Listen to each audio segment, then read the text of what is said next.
Une des choses que j'apprécie le plus à Figeac, c'est la façon dont on y vit. On a une conception de vie qui est, j'imagine, quelque peu différente et que j'apprécie particulièrement. Quand on arrive à Figeac, il faut évidemment essayer de se perdre dans les ruelles médiévales de la ville. Elles sont toutes différentes, toutes plus ou moins escarpées, lumineuses, ombragées, suivant le moment de la journée, la saison. La ville est le témoignage de toute une architecture du haut Moyen-Âge jusqu'à aujourd'hui.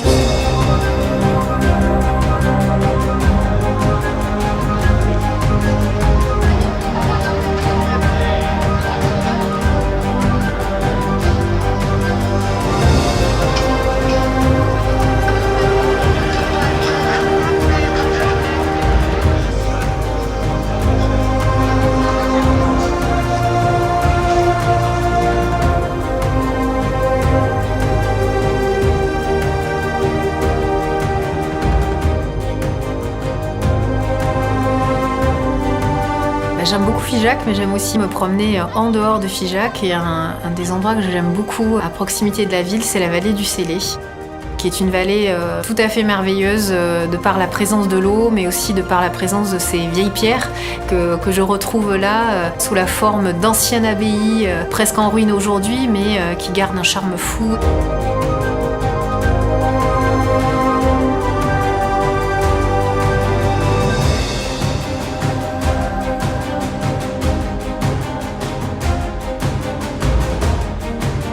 On a la chance de bénéficier d'une belle programmation culturelle. Il y a un festival de musiques africaines qui s'appelle Africa Jar.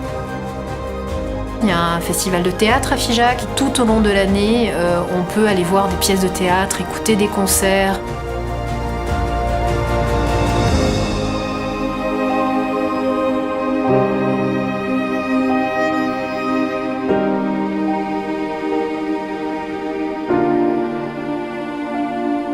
Un des lieux emblématiques de Figeac, c'est bien évidemment la maison natale de Jean-François Champollion, le déchiffreur des hiéroglyphes. C'est un musée qui raconte l'histoire de l'humanité.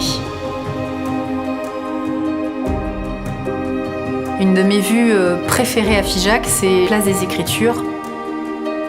On aperçoit à la fois un morceau de l'œuvre de Joseph Kossut, donc un morceau de cette pierre de rosette mise au sol, donc ce noir très contemporain, et juste au-dessus se trouve une fenêtre à meneaux dont il ne reste que le cadre.